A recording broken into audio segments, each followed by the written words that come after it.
નમસ્કાર મિત્રો, મારી યુટ્યુબ ચેનલમાં તમારું સ્વાગત છે। આજે આપણે વાત કરવાના છે ગાયકવાડી સરકાર પહોંચી દ્વારકા બનેલી ઘટના છે કે રોજના હજારો યાત્રાળુઓને પોતાના વાત્સલ્ય સભર ખોળે રમાડતું અને પરમાનંદથી છલકાવતું ખમતીધર તીર્થધામ દ્વારકા તે દિવસે પોતાની સનાતન સમતા અને પરમ શાંતિ ખોઈને થોડું હાલક ડોલક થઈ ઉઠ્યું હતું। નગરીના પથ્થરોમાં એક અજીબ સળવળાટ હતો અને વાતાવરણમાં એક મોટી હલચલ મચેલી હતી।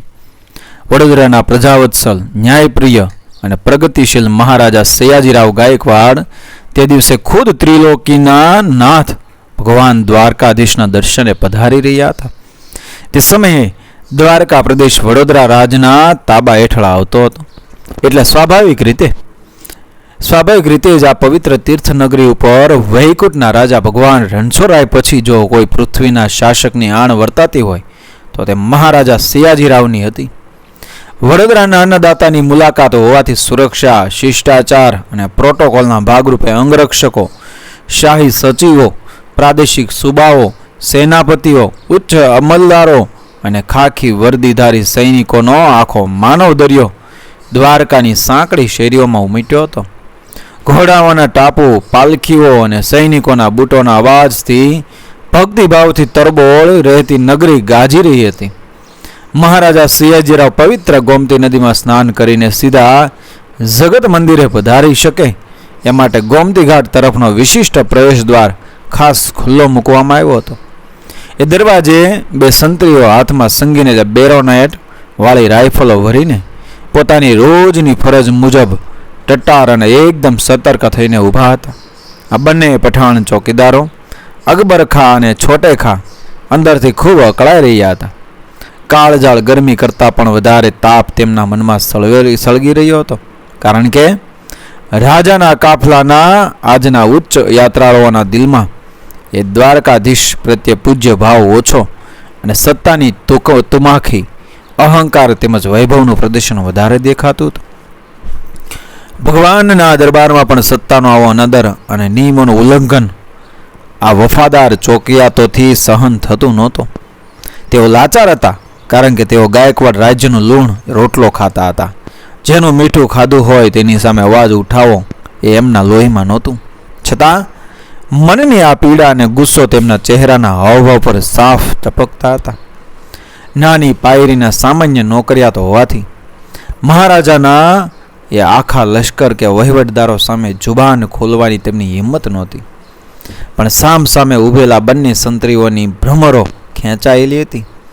આખરે હદ બહાર જતી અવિવેકની હરકતો જોઈને બંને શબ્દો ઉચ્ચાર્યા વગર માત્ર આંખોની ભાષામાં જ એક ક્ષણવારમાં મોટો નિર્ણય કરી લીધો। ભલે નોકરી જાય કે જીવ, પણ નિયમ તૂટવા નહીં દઈએ।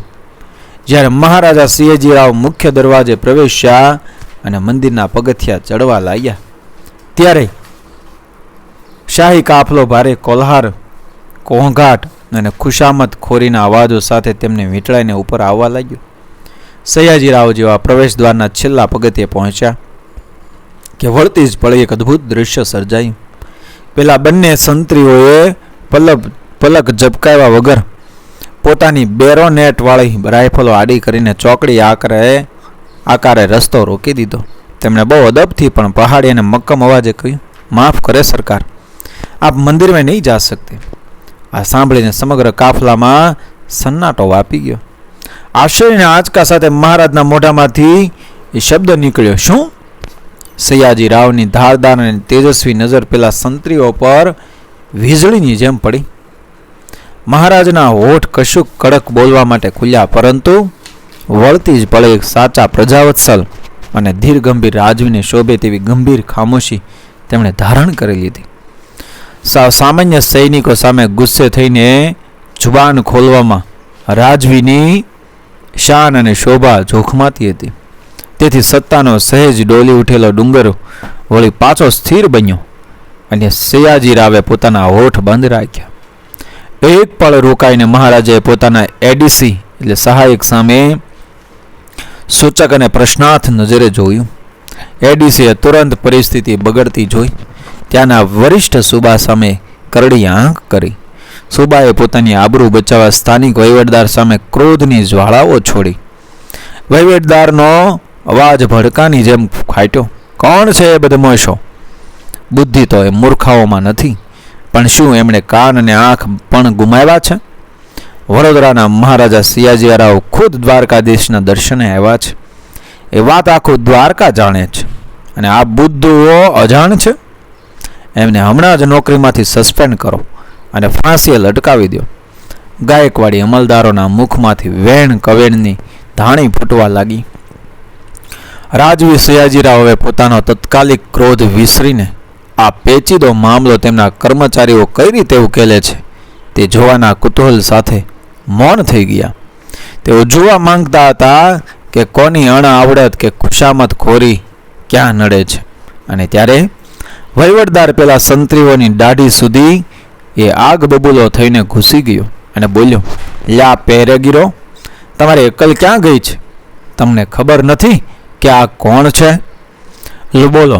પઠાણો એક કશાય ગભરાટ વગર આંખમાં અડકતા રાખીને શાંતિથી જવાબ આપ્યો, માલુમ હે સરકાર. વહીવટદારે ધમકાવતા કહ્યું, તો પછી રસ્તામાંથી હટી જાઓ, મહારાજાને મંદિરમાં જવાનું છે. સંતરે છાતી ઠોકીને મક્કમતાથી કહ્યું, વો બાત નહીં બનેગી સાબ. વહીવટદાર ઉકળી ઉઠ્યો, હે શું કીધું? નહીં બને? હજી પણ નમતો નથી આપતો? બીજા સંતરીએ પણ એટલી જ વીરતાથી કહ્યું, હા નહીં બને.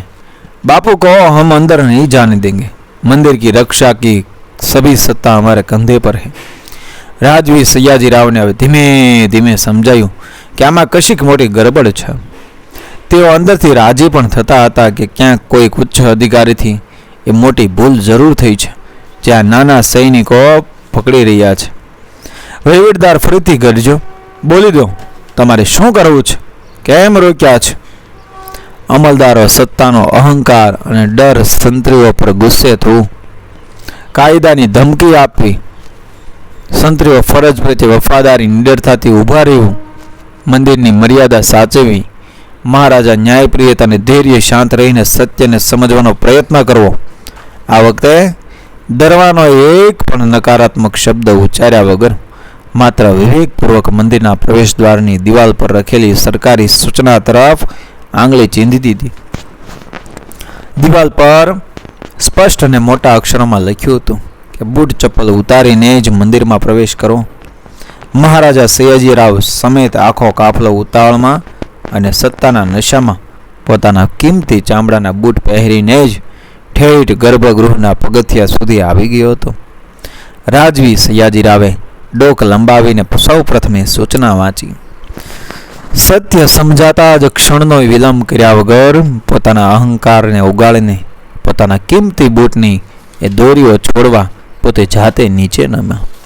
મહારાજાએ કાયદા અને નિયમનો સહર્ષ સ્વીકાર કર્યો છે તે જોઈને તેમના પાસવાનો અને સેવકો દોડી આવ્યા અને મહારાજાના બૂટ ઉતારી લીધા. ખુલ્લા પગે રાજવીએ જેવું પ્રથમ ડગલું અંદર મૂક્યું કે તરત જ પેલા ચોકીદારોએ અત્યંત સન્માનપૂર્વક રાઇફલો હટાવી લીધી અને અદબ સાથે સલામી ભરી. મહારાજાને જોઈને સેંકડો અમલદારોએ પણ એ ફટાફટ શરમની મારેલી બૂટની દોરીઓ છોડી નાખી અને અડવાણા એટલે ખુલ્લા પગે મંદિરમાં પ્રવેશ કર્યો. સયાજીરાવે અત્યંત સ્વસ્થ, પવિત્ર અને પ્રસન્ન ચિત્તે દ્વારકાધીશના જગત મંદિરમાં દર્શન કર્યા. રાજાઓના પણ રાજા એવા ત્રિલોકીના નાથનું સન્માન જળવાયું. એની ખુશાલી ગાયકવાડ રાજના અંતરમાં ટાઢક બનીને છવાઈ ગઈ હતી. પરંતુ સંત્રીઓની આ કાયદેસરની જીદે સત્તાના લીરા ઉડાડ્યા હતા. તેની ઈર્ષ્યા અને ક્રોધની જ્વાળાઓમાં એ દ્વારકાનો વહીવટદાર અંદર અંદર ભડભડ સળગતો હતો. ત્યારે ભગવાન દ્વારકાધીશની ભક્તિને બદલે પેલા બે નાચીજ દરવાનોને પાઠ ભણાવવાના જ વિચારો આવતા હતા. મંદિરમાં ભક્તિભાવપૂર્વક દર્શન કરીને સયાજીરાવ જ્યારે પોતાના શાહી ઉતારે એટલે રાજમહેલ પહોંચ્યા ત્યારે અમલદારોની ગરમ થયેલી ખોપરીઓ પેલા સંત્રીઓની ક્યારે હકાલપટ્ટી થાય અને ક્યારે એમના હાથમાં એ હાથકડીઓ પડે તેવા મહારાજના કડક હુકમથી કાગડોળે રાહ જોતી હતી. સાંજ ઢળવા આવી છતાં સયાજીરાવ તરફથી કોઈ નકારાત્મક પ્રતિભાવ ન મળ્યો. છેવટે એક ઉચ્ચ અધિકારીએ હિંમત કરીને યાદ અપાયું, ત્યારે રાજવીએ શાંતિથી માત્ર એટલું જ પૂછ્યું, એ સંત્રીઓની ફરજની પાળી ક્યારે પૂરી થાય છે? એની ડ્યુટી પૂરી થાય કે તુરત જ એ બંનેને કોઈ પણ જાતની તકલીફ આપ્યા વગર એ મારી સમક્ષ હાજર કરો. સાંજ ઢળી ગઈ અને પેલા સંત્રીઓની પાળી પૂરી થતાં જ તેમને મહારાજના ઉતારે એ હાજર કરવામાં આવ્યા. બંને સંત્રીઓ પૂરી અદબ અને સન્માન સાથે સયાજીરાવ સામે આવીને ઊભા રહ્યા. મહારાજાએ એક વેધક નજરથી બંનેને જોયા, પણ બંનેની આંખોમાં ડરને બદલે પોતાની ફરજ અને ધર્મ બજાવવાનો અડગ વિશ્વાસ ચમકતો હતો. મહારાજાએ પૂછ્યું, શું નામ તમારું જમાદાર? પહેલા સંત્રીએ નમ્રતાથી કહ્યું, મારું નામ અકબર ખા બાપુ. અને બીજાને પૂછતા જવાબ મળ્યો, છોટે ખા. ત્યાં ઉભેલા તમામ અધિકારીઓ મનમાં ગણતરી કરી રહ્યા હતા કે હવે આ બંનેની નોકરી તો ગઈ સમજો, સાથે જેલ ભેગા થશે. પણ ત્યાં જ મહારાજાએ ઈશારાથી દિવાનને બોલાવ્યા અને એક ઐતિહાસિક એ ફેંસલો સંભળાવ્યો. આ બંને સંત્રીઓને એમની અજોડ બહાદુરી, નિડરતા અને કાયદા પ્રત્યેની વફાદારી બદલ એ 500 રૂપિયાનું રોકડ ઇનામ આપો. નોંધ છે કે એ જમાનામાં 500 રૂપિયા બહુ મોટી રકમ ગણાતી. સાંભળીને દિવાન અને બાકીના અધિકારીઓ અચંબામાં પડી ગયા અને આશ્ચર્યથી બોલ્યા કે જી સરકાર, ઇનામ?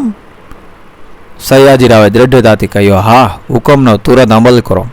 મહારાજાના હોઠ પર એક ગર્વભર્યું સ્મિત ફરી ગયું અને તેમણે કડાકા ભેર આગળ ઉમેર્યું, અને સાંભળો, આપણા વરિષ્ઠ સુબા અને વહીવટદારને તેમની ફરજમાં ઘોર બેદરકારી દાખવવા બદલ અને રાજાને ખોટે રસ્તે જતા ન રોકવા બદલ 2 વર્ષ માટે નીચી પાયરી એટલે ડિમોશન ઉતારી દો.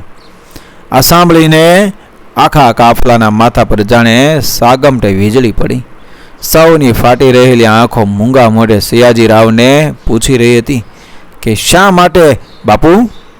દ્વારકાધીશના મંદિરની દિવાલે રીતસર સૂચના લખી છે કે બૂટ ચપ્પલ ઉતારીને મંદિરમાં જવું. શું આ વાત આપણા બંને મોટા અમલદારો નહોતા જાણતા? જો જાણતા હોવા છતાં તેમણે સત્તાના મોહમાં મને ન રોક્યો તો તેઓ પોતાની ગફલત, બેદરકારી અને ખુશામતખોરી માટે આ ઉચ્ચ હોદ્દા પર રહેવાને લાયક જ નથી. પણ આ ધર્મસ્થાનની મર્યાદા જાળવીને હું એમને નોકરીમાંથી બરતરફ નથી કરતો, માત્ર નીચી પાયરીએ ઉતારું છું. યાદ રાખજો, નિયમ જેટલો પ્રજા માટે છે એટલો જ રાજા માટે પણ છે. હું આ ચોકીદારોને ધન્યવાદ આપું છું કે પોતાના રોટલા અને નોકરીના ભોગે પણ એમણે ભગવાન દ્વારકાધીશનું સન્માન સાચવી જાણ્યું છે.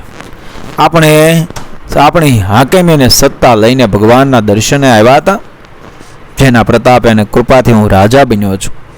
એ રાજાધિરાજના દર્શન સમયે હું ચામડાના બૂટ પહેરીને એની બેઅદબી કરું, મારા આદેશનો તુરત જ અમલ થાય.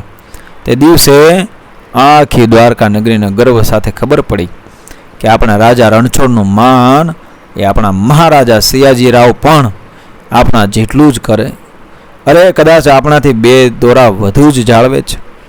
વડોદરા જેવી જબરી રિયાસતના તાજ એવા મહારાજા સયાજીરાવે જગત મંદિર, ગોમતી ઘાટ અને પવિત્ર ગોમતી જળનું જે આદર અને અદ્ભુત ભક્તિથી સન્માન કર્યું, તેનો અદકેરો રાજપો દ્વારકાની પ્રજાના હૈયામાં તો હતો જ, પણ સાથે સાથે દ્વારકાધીશના મંદિરના શિખરે લહેરાતી 52 ગજની ધજામાંથી પણ હરખના જાણે મધુર લહેરકા લહેરાઈ રહ્યા હતા. વળતા દિવસે મહારાજા સયાજીરાવ જ્યારે દ્વારકા સ્થિત શારદા પીઠમાં જગતગુરુ શંકરાચાર્યના દર્શને ગયા અને નમ્રતાપૂર્વક પૂછ્યું કે મારા જેવી કોઈ સેવા કર્મ ફરમાવો, ત્યારે જગતગુરુએ હસીને ગઈકાલની ઘટનાનો ઈશારો કરતા કહ્યું, રાજન, આપ જ્યારે ધર્મ ક્ષેત્રમાં પધાર્યા છો ત્યારે આપના હાથે સર્વદા સૌનું કલ્યાણ થવું જોઈએ. પેલા અધિકારીઓ પોતાની ભૂલ સમજી ગયા છે, માટે એમની સજા માફ કરો. શંકરાચાર્યની આ પરમ આજ્ઞા શિરે જડાવીને સયાજીરાવ પેલા બંને અધિકારીઓની નીચી પાયરીની સજા ઉદાર દિલે રદ કરી હતી અને તેમને ક્ષમા આપી હતી. આમ આ પ્રસંગ શાસકની ન્યાયપ્રિયતા અને સૈનિકોની અડગ ફરજ પાલનની એ અમર વાર્તા બની ગઈ. મિત્રો, વિડીયો પસંદ આવ્યો મારી ચેનલ સબસ્ક્રાઈબ કરો, ફોલો કરો, શેર કરો. મળીએ આવી જ ઘટનાને પ્રેરણાદાયક વાર્તાઓ સાથે, આપણા ઇતિહાસ સાથે, આપણી સંસ્કૃતિ સાથે આગળના વિડીયોમાં. જય શ્રી કૃષ્ણ, જય દ્વારકાધીશ.